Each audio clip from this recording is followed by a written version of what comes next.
મિત્રો બાબર નગરપાલિકાના દબાણ વિશે વાત કરવામાં આવે તો આપણી સાથે જોડાતો ઉભમસિંહ રાઠોડ જેમને આપણે બાબર દાદાના દબાણ વિશે પૂછ્યું શું થાય છે બાબર દબાણ એ દબાણનું તો જે 2 મહિના પહેલું આપણે જે પરમ સાહેબના આદેશથી અને મામલતદાર સાહેબના આદેશથી આપણે મધ્યમના આધારના અધિકારી આવતા હતા પીડબ્લ્યુડીના એ આપણે હટાવી દેવામાં આવ્યા છે. એની પછી અત્યારે એક નોટિસ એમની છોડી છે. મામલતદાર સાહેબે 28/1 પરમ સાહેબને જે આદેશ કર્યો છે, જે મામલતદાર સાહેબે આદેશ કર્યો છે કે તમે તમારું 18માં આવતું હોય એમને પીડબ્લ્યુડી વાળાને નોટિસ છોડી છે. પીડબ્લ્યુડી વાળા આપણે જે મધ્યમ વર્ગના જે દબાણ છે એમની નોટિસ એવી છોડી છે કે તમે 5 દિવસની અંદર ખાલી કરી નાખજો ભારતીય જનતા પાર્ટીના દબાણના કારણે. મારે એક નગરપાલિકાના વિશે દબાણ વિશે કહેવું છે. નગરપાલિકામાં ભારતીય જનતા પાર્ટીની જે બોડી ચાલે એટલે અમને એક તો પહેલું લાઠી બજારમાં દબાણ છે. 3 મહિના પહેલું ચીફ ઓફિસરના આદેશથી અને એન્જિનિયરના આદેશથી જે વાવ રોડનું એમની નોટિસો આપી છે. આજ દિન સુધી એનું દબાણ તૂટ્યું નથી. કેમ નથી તૂટ્યું કે વાવ રોડની અંદર અત્યારે ભારતીય જનતા પાર્ટીના કોઓપરેટરો અત્યારે ચાલુ છે અને તે અત્યારે મોટા એક બિલ્ડર છે. તેમના ભારતીય જનતા પાર્ટીના વગના કારણે નગરપાલિકાની એમની બોડીના કારણે એટલે એ દબાણ તોડવામાં આવતું નથી. અને જે 18માં જે મધ્યમ વર્ગના જે અત્યારે પીડબ્લ્યુઓ જે કહે છે કે પીડબ્લ્યુના જે ઓફિસર કે તમે 5 દિવસની અંદર ચાલુ કરજો, અમારી મુદત કાલ પૂરી થાય છે કે તમે હટાવી લેજો. એટલે હું કહેવા માંગુ છું ભારતીય જનતા પાર્ટીની સરકારને કે તમે વાવ રોડનું તોડો, પછી લાઠી બજારનું તોડો, પછી આ બધું આવે છે ને એ નગરપાલિકાના અધ્યક્ષતામાં આવે છે. પછી જે અંદર 3 મહિના પહેલું જે અમને હટાવવામાં આવ્યા ને 24નું અત્યારે જે શેરો મારેલ છે એમ 18નું તોડવાનું અમને કહે છે. 24નું જે અત્યારે મોય દુકાનો આવે છે બાકી એ ભારતીય જનતા પાર્ટીના આગેવાનના જે ભોજમાં આવેલ છે એટલે અમને બચાવ કરે છે. એટલે મારે નગરપાલિકાના ચીફ ઓફિસરને તમે કુટલી બનશો નહીં. અત્યારે ભારતીય જનતા પાર્ટીની 24 કોઓપરેટરો છે તો તમારે અમે લેવા માટે જે અમારું 18નું આવે ને પીડબ્લ્યુનું અમે લેવા માટે અમારી તૈયારી છે. પણ તમે એવું આખું પાભરનું જે કોમોટ મોલમાં જે મકાનો આવ્યા છે કોમોટ પ્લોટમાં એ પણ તમે હટાવી દો. મોટી દુકાનો આવી છે એ હટાવી દો. હોમે મારી જે માતાજી હોટલ હોમે છે ને તો અમે જ્યારે વાવ રોડનું તોડવાનું આવે છે ને ચીફ ઓફિસર આદેશ કરે છે તો અમે હટવા માટે અમારી તૈયારી છે. સરકારને પણ મારી વિનંતી છે અને ભારતીય જનતા પાર્ટીના પણ મારી એક રજૂઆત છે અને ચીફ ઓફિસરને તમે કઠપુતળી ના બની જાશો. અને જે તમારે કાયદેસર આ તમે નોટિસ આલી છે, તમે અમને મધ્યમ વર્ગને નોટિસ આપો છો, મધ્યમ વર્ગના માણસોને 18માં નોટિસ આપો છો તો અમે તો અત્યારે હટી જશે. અને અત્યારે મધ્યમ વર્ગના માણસો જે લારીઓ ગલ્લા લઈને બેઠા છે ને એમને 500 રૂપિયા કમાય છે.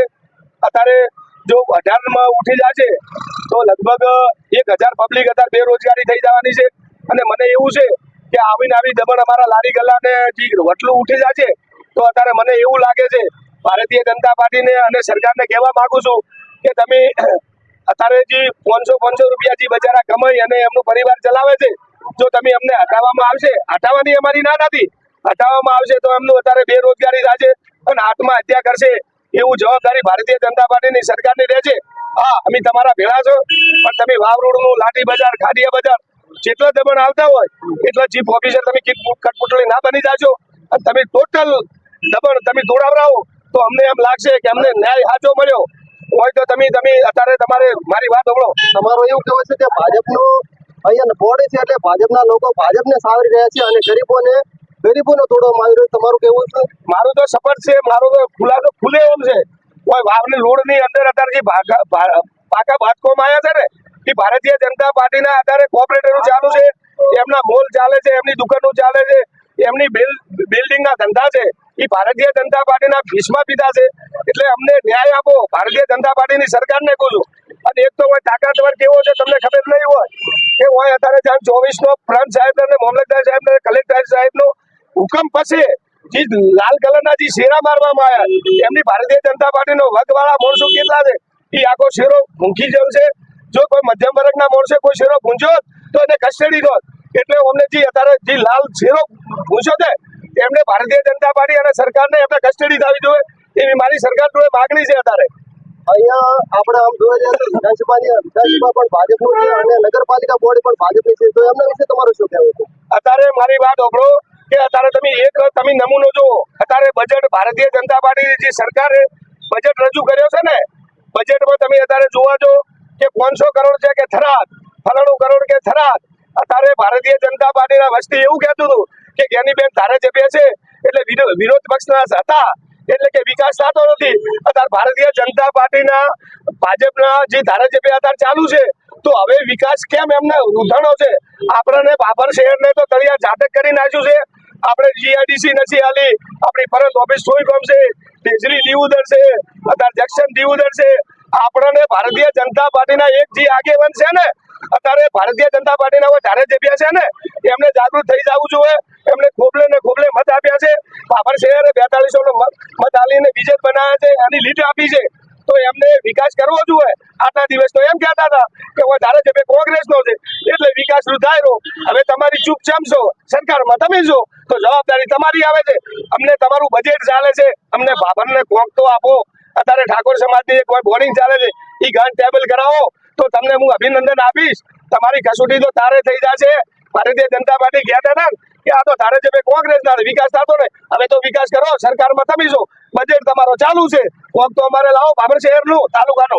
આપણે રસ્તા બાબતને જોઈએ તો નગરપાલિકા રસ્તાની અંદર બહુ ખાડા પડેલા, બહુ રસ્તાની હાલત ખરાબ છે. એના વિશે તમારું શું કહેવું? એક બધા આ નગરપાલિકા ભાજપની છે, આખી વિધાનસભા બોડી પણ ભાજપની છે, તો આ ગુમસી રાઠોડ કોંગ્રેસ શહેર પ્રમુખ છે, એમને આપણે એમના વિશે પણ પૂછ્યું હતું, એમને તમારે શું કહેવું છે?